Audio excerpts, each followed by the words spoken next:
Well, proper old chilly morning, mate, wasn't it? Yeah, it's like when we was kids, the winters we used to get when we was younger.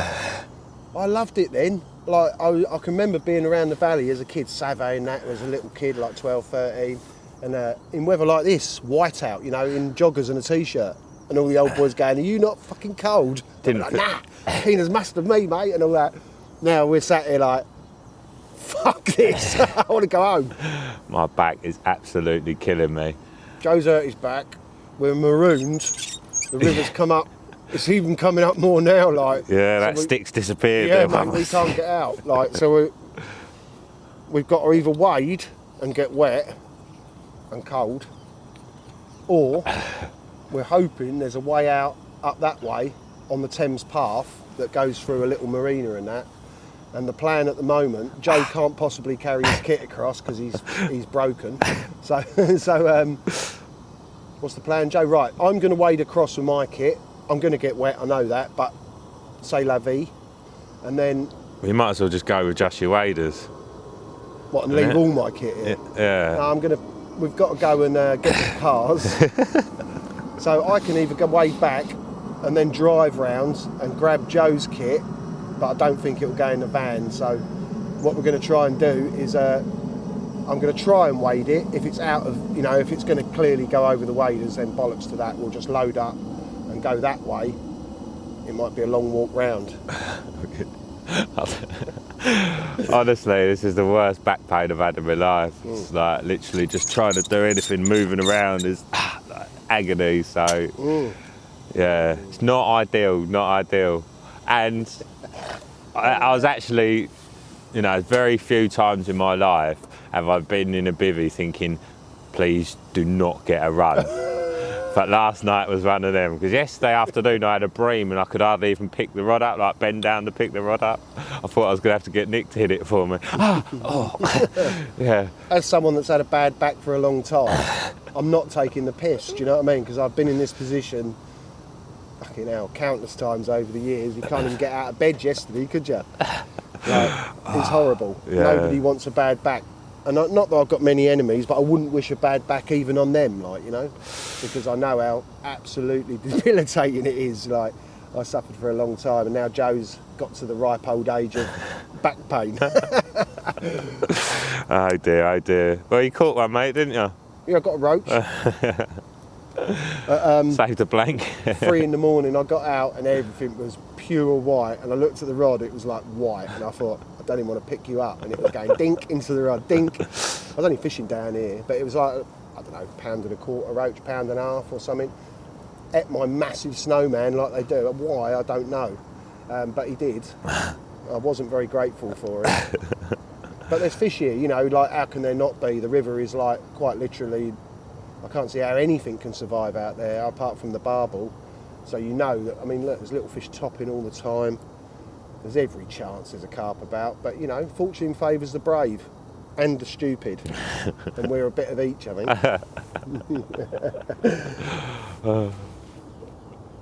Lovely scenery though, eh? Yeah, nice and cold. It has been nice this Thing morning. is, I used to love winters like this, and then when you see the old internet and all the old forums and that, and like all the old anglers moan, we don't get winters like we used to. Used to love it then, everything was white and that. And I felt quite nostalgic this morning, because when was the last time you had a proper white-out morning carp fishing? Like, they're rare these days, aren't they? Like, you know. And I sort of, in a perverse way, quite enjoy it. You know? But I'll be pleased to get home. I'm not lying. This is a good bit of kit you got here, mate, isn't it? Yeah, life-changing. Like, I take it to France with me, and that. It's a paraffin burner. But you know, I'm sitting here. It's not in the doorway, but you can see my tent was like a crispy lollipop this morning, and within 10 minutes it's defrosted it, and it gives off just the most incredible amount of heat. You bring a little jug of paraffin, it'll last you at least one evening, probably 2. They do a smaller version? No, this is the smaller version. They do a bigger version, but this is 2 kilowatts, so like it can be I've been abroad, mate, in like minus fucking 8 million, and like you're sat in your tent thinking, well, that's not so bad in here, you know. We've had many winter sessions with the old socks, just your socks on, sat on your shoes, sitting here like warm as toast. And that's all it is, mate. It's about making it bearable, isn't it?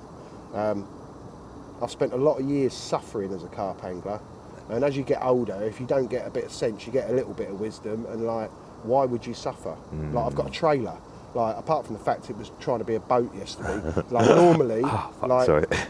when everyone's pushing a barrow, they've got so much kit and it's such a fucking hard graft. But when you've got your trailer, it's nothing. So you might as well throw the heater in. Like, it's not like you'd be amazed. You carry like twice as much as you do on a barrow, yet it feels like you're carrying nothing. So, which is great until you've got to wade it across a flooded frozen river, in which case it's not quite so fun. But most of the time we're sweet. All salopettes are a winter essential as well, aren't they? Yeah, and I didn't bring me Tundra ones because the Tundra ones are so warm. I mean, you say a product can be too good, but like if you were sitting down in a boat all day, or you were sat here on a chair roach fishing or whatever, like they are absolute bollocks. But when you're a carp angler and you're trying to move about and do stuff, like they are so warm. Like I literally thought I was going to die in them. Yeah, this is cosy. So I've got my old torn up fishing ones that I wear just because they're like bashers, and I really wish I'd bought my Tundra ones. Yeah, it's probably a kit. Much needed today. As is this delicious coffee. Well, hang on, did you forget to put the coffee in that one? No. It looks it, doesn't it? But it's not. It's still got like a full measure. Cheers. With a bit of sugar, it's all right, isn't it? So yeah, that we've gone from like fishing plans to now survival and escape plans. He's like Medivac Joe off the thing. He said to me, I thought I'd won the lottery the other night, and it was 178 million. He said I'd have got an helicopter come and pick me up, and I said, well, make sure you get a masseur on board so he can massage you all the way back to Essex. Oh, yeah, it was last night. No, it's £2.80. Not 175 million. Your ticket has won a prize. And, then, 177 million had been won by someone in England who hadn't yet come forward. So I had 5 minutes of fantasising about it, getting a helicopter out of here. Leave my gear, mate. Don't worry about that. Yeah. Listen, it's one of them, like in fishing these days, where all the joy's been sucked out of it, and everybody's trying to shorten the odds to such an extent that it just becomes like a computer game. You know, when you have nights like this on a river that's totally flooded, and these little bit, you know, you can still dream a little bit. Dream of a warm bath and a nice warm house probably, but it's nice to dream, isn't it? Like as a carp angler, that's all you got is hope and dreams, and people don't realise that, trying to make it into a science. Like, don't make it into a science. Keep the hope and dreams. You know what I mean? Have a little bit of wishing and hoping, and you know, never know, do you? And on the river, you never know, and that's the beauty of it. That's it. Well, we talked about this, didn't we? Because I was out in France the other week, and it became apparent that a lot of these European guys are just fully modern tech reliant. Yeah, mate. They don't know any different, do they? You know, they turn up at a little 6-acre lake and put a bait boat out with side scan like 60 yards either way, and you know, within 5 minutes they can say, oh yeah, they're all in that corner there, or you know, like we saw a bit of bubbling and we're like, oh, is that a fish? Do you reckon that's, I don't know, it might have been a bird out there. And this Dutch guy's like, hey, you English guys are different, yeah? He said, if we see some bubbling, we just put the drone up, we know if it's a fish. Yeah, well, that's like a shortcut into success, isn't it? That's like having money and buying yourself a brass, rather than like actually trying to meet a girl and form a relationship, isn't it? That's all right, I'll just buy one for the night. And that's modern carp fishing. Or it certainly seems for a large percentage is to bypass every bit of skill, every bit of everything. And of course carp fishing, like, listen, right, we live in a mad world and most people have got no focus. Like, and carp fishing gives a young man focus, and it's fucking powerful. And in a modern world where everybody is like, you're being put down and pushed to the side, like, and you don't get any focus, you don't get anything about yourself, and carp fishing still can give you that. But when you put a fucking pole out with a camera on it and a fucking deeper sonar, and then send a drone up and find them and then put rods to them and all that, that ain't fishing, that ain't hope, that's not focus. There's no drive there. Like, you can't sustain it. It's unsustainable in so many ways. Like, go fishing, live in hope and wishes and dreams and enjoy it. Like, you know, don't make it a fucking a scientific thing, like, you know, because you can't. And the more you try to do that, the more you rob all of the joy, everything that makes fishing great. You destroy it all. The magic. You destroy it all. And it's like, I spoke to my mate the other day, and he said, all these kids, they won't be fishing in 30 years' time. They won't be. Like, they just won't, because they've pushed it to something that it's not. So, like, you know, everybody needs a great reset. Not the world, but fishing definitely needs a great reset. People have just got to remember why we went fishing in the first place. Like, you know, we are hunter-gatherers. We no longer need to hunter-gather to the same extent, but we still get our little bit of pursuit, our little bit of chase, our little bit of hunt, without killing anything, without destroying anything. And that's the difference, mate. Like, go back to why we went fishing when we were kids, to escape shit home life, or to keep it out of school, to hide from the bullying kids, or whatever the initial reason was, or the fact that you just love being on your own and going fishing. Like, we need to get back. Well, I don't need to get back, you don't, but a lot of people need to get back to what it was all originally about. We've lost it, and I see it everywhere I go now. You know, there is no. You know, people used to always be walking around, even when they weren't fishing, didn't they? Just to still keep their eye in and be part of it. That's all gone, mate.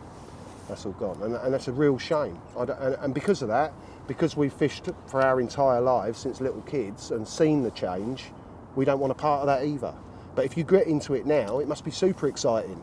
Oh yeah, we put a drone up and we find the fish, and then we hunt them down that way. So, like, they're loving it because it's so involved, you know, and so immersive.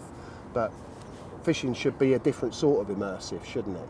It should be nature, away from all the, you know, you're sat here now, you've got trains going past, you can hear the busy M4 over in the background, but that don't relate, you know, it don't relate to what we're doing here, does it? We're out that in our own little bubble. Yeah, and you always talk about living in the moment. And it's become like a phrase that gets a little bit overused, doesn't it? Like, living in the moment. Fishing in the moment. But living in the moment, mate, is lost to most people these days, isn't it? They're on autopilot. Same as their bait boat.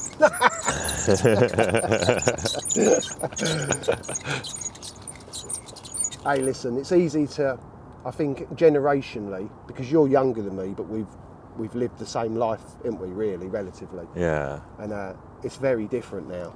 Like, for these kids, like, they haven't got, their life is not the same. Like, it's just different. So the more you can try and encourage and show people that this way is better, there's longevity fishing like this. Just fishing.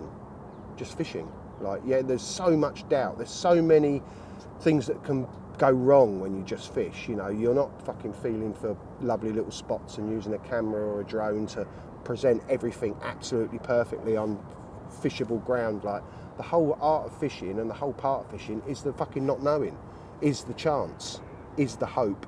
Like, that's the joy. Amen. Amen. Preach, brother. Right, I think I'm going to stand up straight. Don't stand up, Joe. Oh. Well, here we go. This whole pathway yesterday, totally dry. And this is the bit that was going up to sort of, well, above your knees when we came in, so not sure we're going to be able to get through here. Definitely not with the gear anyway. But we can get out because I just trialled it, because Joe needs medivac, he can't jump. But if I put him into the fence, I can get all the way down, round the corner and onto the... Oh, the metal fence on the right? On the metal fence, yeah, just like this, all the way along it. I'll demonstrate for you.